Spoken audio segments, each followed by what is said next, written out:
कांग्रेस मुर्दाबाद। ममता बनर्जी जिंदाबाद।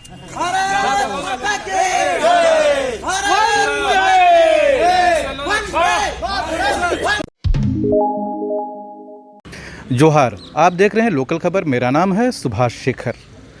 तृणमूल कांग्रेस और बीजेपी के बीच में अभी घमासान मचा हुआ है। कल जेपी नड्डा के ऊपर कोलकाता में हमला किया गया था। उसके बाद टीएमसी के खिलाफ भाजपा आक्रामक हो गया है और अब झारखंड में भी भाजपा के कुछ कार्यकर्ता टीएमसी दफ्तर में आए थे, काफ़ी हंगामा भी किया।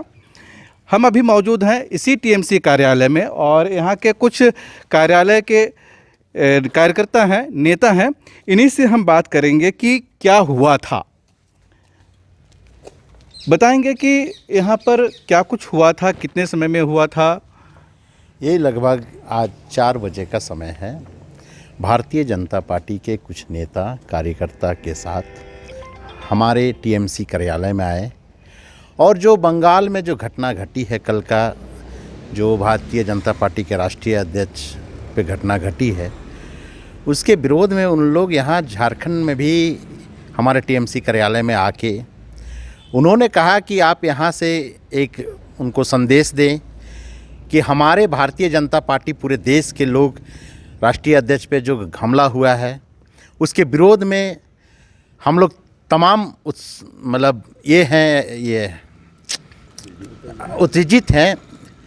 उत्तेजित हैं और ये अगर नहीं होती है, अगर नहीं होश में आ जाती, ये ममता दीदी अगर नहीं मानती है ऐसी घटना करने में, तो हम लोग ईंट का जवाब पत्थर से देंगे। ऐसे आपत्तिजनक बहुत सारे नारा लगाएं और हमारे कार्यालय में आके पदाधिकारियों को गुलाब का फूल दिए और उन्होंने बोला कि ऐसी घटना में अगर अंकुश नहीं लगाते हैं हमारे दीदी पश्चिम बंगाल के मुख्यमंत्री ममता बनर्जी, तो हम लोग उग्र आंदोलन करने के लिए, हम लोग ईंट का जवाब पत्थर से देने के लिए तैयार हैं। गुलाब का फूल भी दिए थे और ईंट का जवाब पत्थर से भी देने की बात कर रहे हैं। आप बताएंगे कि जब वो गुलाब का फूल दिए, आप लोगों का क्या रिएक्शन था और आप लोग क्या किए? मेरा रिएक्शन था कि यह घटना पश्चिम बंगाल का कलकत्ता की घटना है। हम लोग और आप लोग टीवी पेपर के माध्यम से घटना के बारे में जानकारी हुई है।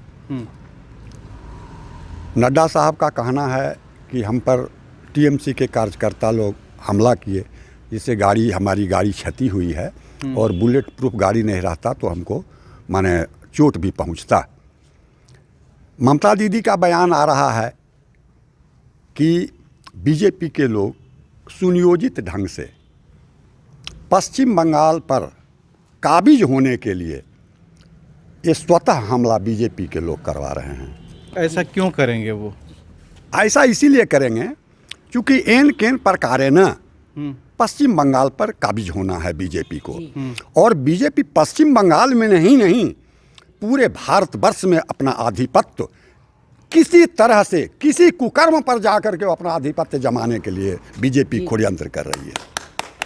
अच्छा, एक बात है, जब इस तरह का कोई भी मामला आता है तो कहीं ना कहीं ये अपने आप प्रचार होता है, जन जन तक जाता है और उसको फ़ायदा मिलता है। आप यही कहना चाहते हैं? आप मीडिया के लोग हैं। अभी जो बिहार में जो चुनाव हुआ, वह लालू जी का पुत्र तेजस्वी मात्र एक प्रचारक पूरे बिहार के लिए, और बीजेपी के लोग नहीं है तो 250-300 बड़ा नेता और कर्चा तो हजारों की संख्या में बिहार में उतर करके 3 बजे तक चुनाव का रिजल्ट आप भी देख रहे होंगे, मैं भी देख रहा था कि 3 बजे तक राष्ट्रीय जनता दल का आदमी कितना अति से ओवरवेलमिंग ढंग से आगे बढ़ रही है। एकाएक चुनाव प्रक्रिया को रोक दिया गया। अच्छा, एक चुनाव प्रक्रिया को रोक दिया गया और एन केन प्रकार है ना 12-1 बजे रात करके सबको घोषणा कर दिया।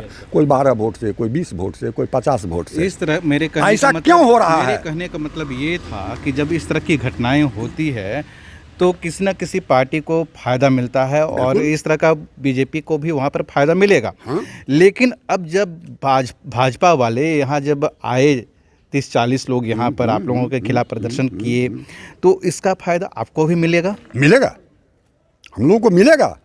हम लोग कितने शांति प्रिय ढंग से उनको डील किया है, यह काबिल तारीफ है। वो आए थे 40 की संख्या में, हम लोग 2-3 की संख्या में उनको मुकाबला करके उनको वापस कर दिया शांति प्रिय ढंग से। वो भी हमारे भाई हैं, बीजेपी के लोग भी हमारे भाई हैं, लेकिन वह क्या कुकृत्य कर रहे हैं। भाई हैं वो लोग, आपके लिए गुलाब का हाँ, फूल दिए आपको, बिल्कुल। आप रिटर्न गिफ्ट क्या दिए अपने भाई को? रिटर्न गिफ्ट जनता देगी उनको, मैं क्या दूंगा? दीदी का झंडा जनता देगी उनको, उनको गिफ्ट जनता देगी, मैं नहीं दे सकता। जनता क्या देगी? जनता देगी। यहाँ कहाँ झारखंड में वो कब्जा जमा सके, नहीं कब्जा जमा सके। लेकिन आप भी तो यहाँ पर चुनाव लड़े थे। हाँ? आप भी तो कुछ नहीं कर सके। किया। दीदी का जादू नहीं चला यहाँ पे। दीदी एक दिन भी प्रचार करने नहीं आई यहाँ। दीदी यहाँ प्रचार करने नहीं आई। तो क्या आप क्या कहते हैं, दीदी यहाँ पर झारखंड के टीएमसी को उपेक्षित कर रही हैं? नहीं, प्रचार करने नहीं आई थी? दम आएगी, प्रचार करने आएगी। कब? यहाँ बंधु तिर्की का चुनाव हुआ था, बंधु तिर्की के पक्ष में आए थे, मोराबादी में प्रोग्राम की थी। वो तो पहले 14 की बात है। हाँ। अब नहीं आए वो? आएगी। अभी हम लोगों का संगठन यहाँ झारखंड में बहुत मजबूत नहीं हुआ है, लेकिन हम लोग धीरे धीरे प्रोग्रेस कर रहे हैं। जहाँ हम लोग 2-4 की संख्या में चुनाव लड़ते थे, इस बार हम लोग 26 की संख्या में चुनाव लड़े। दीदी तो नहीं आती हैं, लेकिन आपके जो प्रदेश अध्यक्ष हैं कामेश्वर बैठा जी, वो भी दफ्तर में नहीं आते हैं। प्रदेश अध्यक्ष जी यहाँ नहीं आते हैं, लेकिन आपको झारखंड में गतिशील हैं, वो अपना प्रचार और प्रसार अपने पार्टी का संगठन विस्तार में लगे हुए हैं। आखिरी बार कब आए थे वो यहाँ दफ्तर में? आखिरी बार तो हम डेट नहीं बता सकते हैं, लेकिन इसके पहले धनबाद में आए थे। पहले, नहीं, चुनाव के पहले, चुनाव जो विधानसभा चुनाव हुआ, हाँ, उसमें आए थे। वो संथाल परगना में प्रचार कर रहे थे। चुनाव 2019 विधानसभा चुनाव, हाँ, वो तो साल भर पहले, यानी 1 साल से नहीं आए प्रदेश अध्यक्ष आपके? आते हैं, रांची आते हैं, ऐसी बात नहीं है, ऑफिस नहीं आए हैं। हाँ। ये दयानंद जी से बात कर रहे थे और बाकी कार्यकर्ताओं से भी बात कर रहे थे। टीएमसी दफ्तर ये पूरा अच्छा खासा दफ्तर है, लेकिन यहाँ पर टीएमसी के जो प्रदेश अध्यक्ष हैं कामेश्वर बैठा जी, पिछले 1 साल से यहाँ नहीं आए। वो रांची आते जाते हैं, लेकिन यहाँ पर नहीं आए हैं। लेकिन भाजपा वाले आज यहाँ पर आए, काफ़ी हो हंगामा किया। इसका जो असर है और इसका जो फ़ायदा है, इस पार्टी को आने वाले समय में मिल सकता है। और ये एक इतिहास है कि जब भी इस तरह का कुछ होता है ना, किसी न किसी को मिलता है। और भी इसी तरह के अपडेट्स के लिए आप देखते रहिए लोकल खबर।